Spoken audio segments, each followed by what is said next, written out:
आज हम पढ़ेंगे डब्ल्यूबीसी के टाइप्स के बारे में। डब्ल्यूबीसी यानी वाइट ब्लड सेल्स। अब जब हमने आरबीसी और डब्ल्यूबीसी का डिफरेंस देखा था तब हमने देखा था कि ये आरबीसी से नंबर में कम होते हैं, साइज़ में बड़े होते हैं, पर जीते भी कम हैं।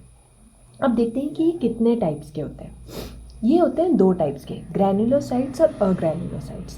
अब जिनके साइटोप्लाज्म में ऐसे ग्रैन्युल्स होते हैं, ये जो छोटे छोटे डॉट्स हैं ना, ऐसे ग्रैन्युल्स अगर होते हैं तो उनको बोलते हैं ग्रैन्युलोसाइट्स, और जिनमें नहीं होते हैं वो होते हैं अग्रैन्युलोसाइट्स।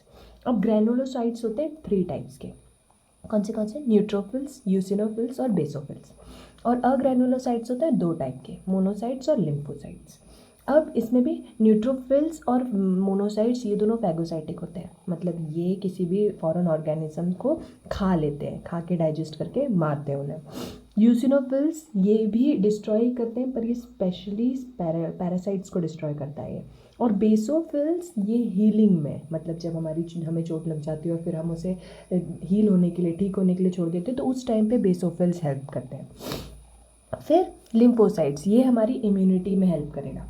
लिम्फोसाइट्स, इन सब के बारे में हम डिटेल में पढ़ेंगे, पर अभी बेसिक सिर्फ इतना जान लेना ज़रूरी है कि लिम्फोसाइट्स होते हैं 2 टाइप्स के, टी लिम्फोसाइट्स और बी लिम्फोसाइट्स।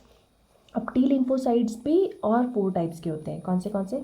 CD4 सेल्स, इनको हेल्पर टी सेल्स भी बोलते हैं। CD8 सेल्स, ये साइटोटॉक्सिक टी सेल्स होते हैं, यानी किलर सेल्स होते हैं।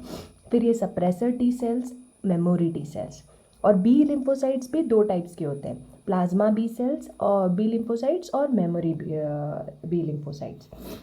मोनोसाइट्स के वैसे तो कोई स्पेसिफिक टाइप नहीं होते, बट मोनोसाइट्स और डिफरेंट रूप में हमें बॉडी में दिखाई देगा, तो वो कौन से हो सकते हैं? मैक्रोफेजेस और डेंड्रेटिक सेल्स। ओके, और ये सारे ऐसे दिखाई देते हैं। Thanks for watching.